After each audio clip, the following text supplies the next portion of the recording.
کہ اگر کوئی عورت ہے یعنی بیوہ عورت اگر وہ چاہے کہ دوبارہ اپنا گھر بسا لے تاکہ اسے کوئی آسرا اور سر چھپانے کے لیے کوئی ٹھکانہ نصیب ہو سکے اور تاکہ اس کے جو یتیم بچے ہیں ان کے سر پر کسی ہاتھ رکھنے والے کا انتظام بھی ہو سکے،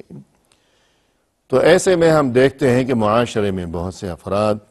اس چیز کو یعنی بیوہ عورت اگر کوئی اپنا گھر دوبارہ بسانا چاہے اور دوسری شادی کرنے کی آرزو مند ہو تو بہت سے لوگ اس چیز کو معیوب سمجھا کرتے ہیں اور خاندان کے بہت سے لوگ اس عورت کو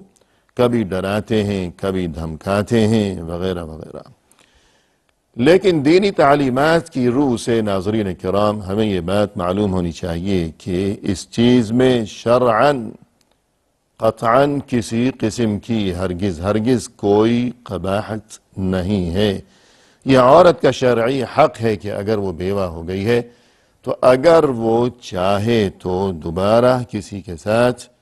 نکاح کر لے، شادی کر لے، اس میں کوئی حرج نہیں ہے، بلکہ اس چیز کی حوصلہ افزائی کی جانی چاہیے کہ جو کوئی ایسی بے سہارا اور اس قسم کی مجبور عورت ہے تو اس سلسلے میں یعنی اگر وہ دوبارہ نکاح کی خواہش مند ہے تو اس سلسلے میں اس کی مدد کی جائے۔ لیکن اس کے باوجود ناظرین کرام یہاں اس عنوان کے تحت امام بخاری رحمہ اللہ نے جو حدیث ذکر فرمائی ہے تو اس میں ایک اور حقیقت کی جانب بھی اشارہ کیا گیا ہے، اور وہ یہ کہ اگر وہ عورت یہ سمجھتی ہے کہ اب ضروری ہے یہ بات کہ میرے یہ بچے جو کہ یتیم ہو چکے ہیں میں خود کو ہمیشہ کے لیے ان کی نشو و نما اور ان کی دیکھ بھال اور ان کی تربیت کی خاطر میں خود کو وقف کر ڈالوں، اور یہ کہ اگر میں نے دوبارہ شادی کر لی تو ہو سکتا ہے کہ وہ نیا شوہر جو اس کے حقوق ہوں گے، جو فرائض ہوں گے اور یہ کہ میری جو ذمہ داریاں ہوں گی اس کے حوالے سے اس کا کام کاج کرنا، اس کی خدمت بجا لانا وغیرہ وغیرہ، تو شاید ان کاموں کی وجہ سے مجھے اس قدر فرصت نہ مل سکے کہ میں اپنے ان یتیم بچوں کی طرف توجہ دے سکوں۔ پھر مزید یہ کہ یہ نیا شوہر اور ان یتیم بچوں کا یہ سوتیلا باپ یہ نہ جانے ان سوتیلے بچوں، ان یتیم اور بے سہارا بچوں کے ساتھ ان کا یہ سوتیلا باپ نہ جانے کیسا سلوک کرے گا۔ اگر یہی باتیں سوچ کر اور انہی اندیشوں کی وجہ سے وہ بیوہ ہو جانے والی عورت دوبارہ شادی نہیں کرتی اور اپنی تمام زندگی وہ اسی طرح بیوگی میں گزار دیتی ہے اپنے ان یتیم اور بے سہارا بچوں کی دیکھ بھال کرتے کرتے، تو اس قسم کی جو عورت ہے اس کا بہت بڑا مقام و مرتبہ ہے، اور یہ کہ رسول اللہ صلی اللہ علیہ وسلم کی طرف سے اسے عظیم خوشخبری سے شاد کام بھی کیا گیا ہے۔ ہمارے سامنے یہ حدیث ہے جس کا نمبر ہے 141، فرمایا کہ عن عوف بن مالک عن النبي صلى الله عليه وسلم قال أنا وامرأة سفعاء الخدين امرأة آمت من زوجها فصبرت على ولدها كهاتين في الجنة۔ فرمایا رسول اللہ صلی اللہ علیہ وسلم نے کہ میں اور وہ عورت جس کی رنگت مرجھا چکی ہے، مرجھائی ہوئی رنگت والی وہ عورت جو کہ بیوہ ہو چکی ہے اور یہ کہ اپنے بچوں کی نشو و نما اور دیکھ بھال کی خاطر اس نے اپنی تمام زندگی اسی بیوگی میں گزار دی ہے، ہم دونوں قیامت کے دن یوں ایک دوسرے کے قریب ہوں گے کہ جس طرح یہ دونوں انگلیاں ایک دوسرے کے قریب ہیں ایک دوسرے سے متصل ہیں. یعنی ناظرین کرام، امرأۃ صفعاء الخدین، مرجھائی ہوئی رنگت والی وہ عورت. تو یہ جو لفظ ہے صفعاء، یہ صفعہ سے ماخوذ ہے، اور صفعہ کے معنی یہ ہوتے ہیں کہ کوئی ایسا رنگ کہ جس میں کچھ معمولی سی سیاہی بھی شامل ہو گئی ہو، کہ اصل میں وہ رنگ کچھ اور ہے لیکن اس میں معمولی سی سیاہی کی آمیزش بھی ہو گئی ہو. تو وہ عورت کہ جس کی رنگت اصل میں کچھ اور تھی، لیکن زمانوں تک، اور یہ کہ زندگی بھر اپنے ان یتیم اور بے سہارا چھوٹے چھوٹے بچوں کے لیے روزی روٹی کا انتظام کرنا، ان کی ضروریات کا بندوبست کرنا، ان کی دیکھ بھال اور ان کی خدمت کے معاملے میں اس قدر وہ محنت اور جد و جہد کیا کرتی ہے، خود کو اس قدر اس نے ہلکان اور نڈھال کر رکھا ہے کہ یوں مسلسل محنت و مشقت کرتے کرتے اس کا حال یہ ہو چکا ہے کہ اس کی رنگت پھیکی پڑ چکی ہے، اور یہ کہ گویا وہ مرجھائی سی نظر آنے لگی ہے، اور اصلی اس کا جو کوئی بھی رنگ تھا اب وہ سیاہی مائل نظر آنے لگا ہے، کہ اس میں سیاہی بھی شامل ہو گئی ہے، کہ مرجھائی ہوئی ہے، بے رونق چہرہ نظر آنے لگا ہے. تو اس عورت کے لیے رسول اللہ صلی اللہ علیہ وسلم کی طرف سے یہ اس قدر عظیم ترین خوشخبری ہے کہ فرمایا کہ روز قیامت میں اور یہ عورت ہم دونوں یوں اس قدر قریب ہوں گے کہ جس طرح یہ دونوں انگلیاں آپس میں ایک دوسرے کے قریب ہیں. تو ناظرین کرام، اس سے قبل چونکہ گزشتہ ابواب میں امام بخاری رحمہ اللہ نے اپنی اس کتاب میں کہ جس کا نام ہے الادب المفرد، تو گزشتہ ابواب میں یتیم کے ساتھ حسن سلوک کا چونکہ مسلسل تذکرہ چلا آ رہا ہے، اور اسی بات کے ضمن میں یہ حدیث بھی امام بخاری رحمہ اللہ نے بیان فرمائی تھی کہ فرمایا رسول اللہ صلی اللہ علیہ وسلم نے کہ انا وکافل الیتیم فی الجنت ہکذا، یعنی میں اور وہ شخص جو کہ دنیا میں کسی یتیم کی کفالت کیا کرتا ہو، اس کے ضروریات کا خیال رکھتا ہو، اس کے ساتھ ہمدردی و احسان کا معاملہ کیا کرتا ہو، تو ہم دونوں قیامت کے دن یوں قریب ہوں گے کہ جس طرح یہ دونوں انگلیاں آپس میں ایک دوسرے سے قریب ہیں. تو چونکہ اس بات کا تذکرہ کیا گیا تھا کہ یتیم کی کفالت کرنے والا قیامت کے دن رسول اللہ صلی اللہ علیہ وسلم کے اس قدر قریب ہوگا، تو یہ عورت جو ہے کہ جو یتیم بچوں کی کفالت کے سلسلے میں، یتیم بچے جو کہ اگرچہ خود اس کے اپنے ہی بچے ہیں لیکن یتیم تو ہیں بہرحال، کہ باپ کا سایہ ان کے سروں سے اب اٹھ چکا ہے، لہذا یہ بچے بھی تو یتیم ہی ہیں. تو ان یتیم بچوں کی کفالت کی خاطر جس عورت نے یوں اپنی تمام زندگی بتا دی ہے، تو وہی چیز اور وہی عظیم ترین عمل اور یہ بڑی خدمت یہاں بھی پائی گئی ہے کہ یتیم کی کفالت کرنے والا، تو یہ عورت بھی تو یتیم بچوں کی ہی کفالت کر رہی ہے. لہذا جو خوشخبری وہاں تھی وہی خوشخبری یہاں اس عورت کے لیے بھی ہے کہ رسول اللہ صلی اللہ علیہ وسلم اور اس قسم کی عورت یا اس قسم کا کوئی بھی انسان جو یتیموں کی کفالت کیا کرتا ہو، قیامت کے روز دونوں یوں اس قدر قریب ہوں گے. اور اس کے بعد آگے ناظرین کرام ہمارے سامنے اس کتاب الادب المفرد میں یہ باب نمبر ہے 79 کہ جس کا عنوان ہے باب ادب الیتیم، یعنی یتیم کو ادب سکھانا. ادب سکھانا یعنی جس طرح والدین اپنے بچوں کی تربیت کیا کرتے ہیں اور انہیں برائیوں سے، بری عادتوں سے روکنے کی کوشش کیا کرتے ہیں،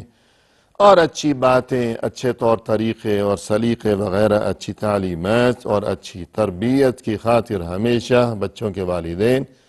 کوشاں و سرگرداں ہی رہا کرتے ہیں۔ تو اب یہ بھی تو ایک بہت بڑی حقیقت ہے کہ بچوں کو پیار اور محبت اور نرمی سے سمجھایا جاتا ہے، ان کی تعلیم و تربیت کی جاتی ہے محبت اور پیار اور ہمدردی اور نرمی کے ساتھ، لیکن بعض اوقات ایسی صورتحال بھی پیش آیا کرتی ہے کہ نرمی سے اثر نہیں ہو رہا، تو پھر سختی ناگزیر ہو جایا کرتی ہے کہ جس طرح دوا ہے کہ کوئی انسان بیمار پڑ گیا تو دوا کبھی کوئی لذیذ قسم کی دوا ہے یا یہ کہ کوئی بھی اس میں ذائقہ نہیں ہے کہ لذت بھی نہیں ہے اور اس میں کڑواہٹ بھی نہیں ہے، لیکن بعض اوقات ایسی صورتحال بھی پیش آتی ہے کہ کڑوی دوا یا انجیکشن بھی لگانا پڑ جاتا ہے۔ تو خود والدین بھی اپنے بچوں کے ساتھ جو ان کی تربیت کا معاملہ ہے کہ والدین کے دل میں اپنے بچوں کے لیے یقیناً بہت زیادہ محبت و شفقت کے جذبات ہوا کرتے ہیں۔ اب بچہ ہے بیمار، انجیکشن لگانا ہے اور کڑوی دوا اسے پلانی ہے ضرور، تو اس کا یہ مقصد تو نہیں ہوا کہ والدین ظلم کر رہے ہیں، ظلم نہیں کر رہے ہیں، بلکہ یہ تو محبت کا تقاضا ہے۔ تو اسی طرح تربیت کے معاملے میں بھی ہم دیکھتے ہیں کہ کسی بری عادت میں اگر بچہ مبتلا ہو گیا، پیار محبت سے سمجھایا، وہ باز نہیں آیا،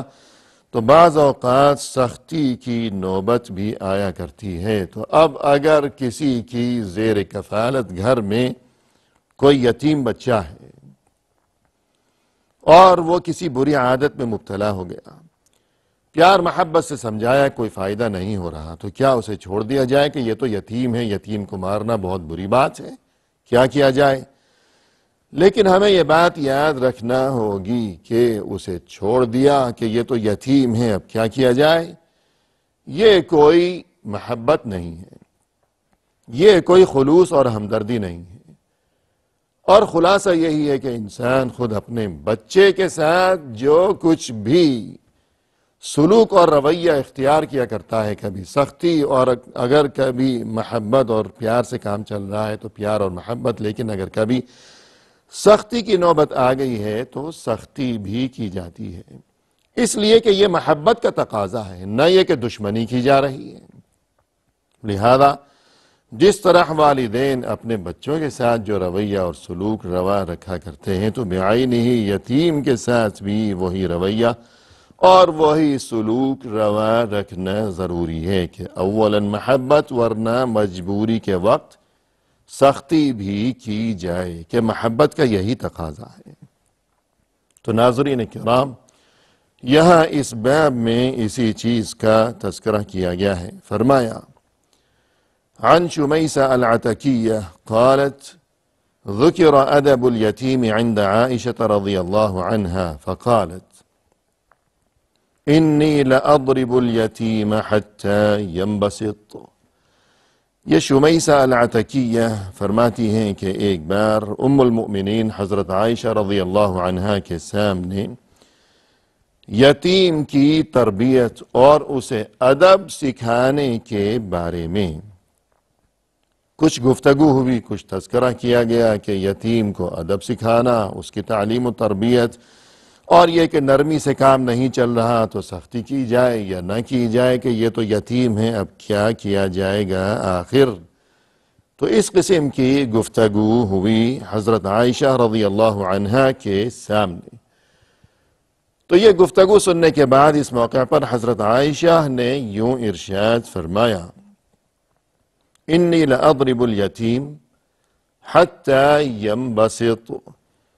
کہ میں تو یتیم کو یوں مارتی ہوں، اتنی پٹائی کرتی ہوں اس کی، یہاں تک کہ وہ زمین پر لمبا پڑ جاتا ہے، زمین پر دراز ہو جاتا ہے۔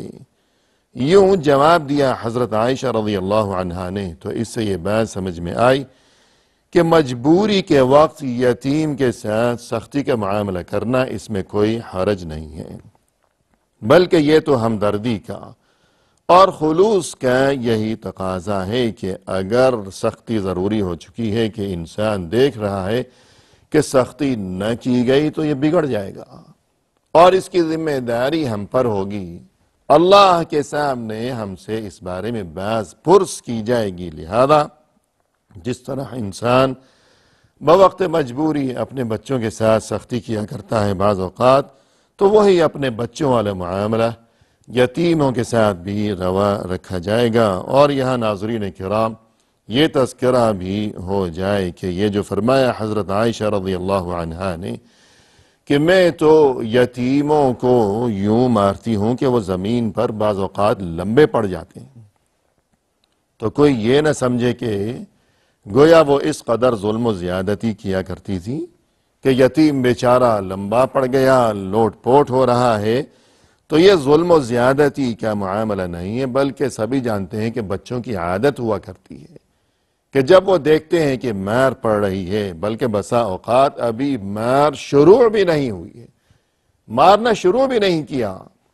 لیکن بچے کو کچھ آثار ایسے نظر آنے لگے، اندازہ ہونے لگا کہ شاید ابھی تھپڑ لگ جائے گا، تو وہ پہلے ہی چلانے لگتا ہے، لمبا پڑ جاتا ہے، لوٹ پوٹ ہونے لگتا ہے کہ بہت تکلیف ہو رہی ہے، چوٹ لگ رہی ہے، دکھاوا کرتا ہے، مکاری اور ایکٹنگ کیا کرتے ہیں بچے۔ اور یہ کہ حضرت عائشہ رضی اللہ عنہا کی کفالت میں جو بچے تھے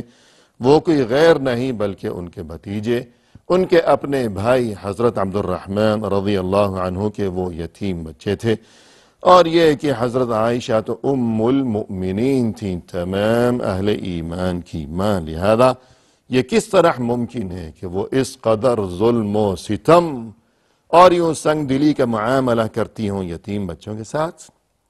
ایسی بات نہیں ہے، بلکہ مقصد یہی ہے کہ یہ تو بچوں کی عادت ہوا کرتی ہے یوں مکاری دکھانا۔ تو مقصد یہ ہے کہ جہاں سختی کی ضرورت ہو تو وہاں سختی بھی کی جائے تاکہ یتیم بچہ بگڑ نہ جائے، جس طرح ہم یہ چاہتے ہیں کہ ہمارے اپنے بچے بگڑ نہ جائیں۔ وآخر دعوانا ان الحمد للہ رب العالمین۔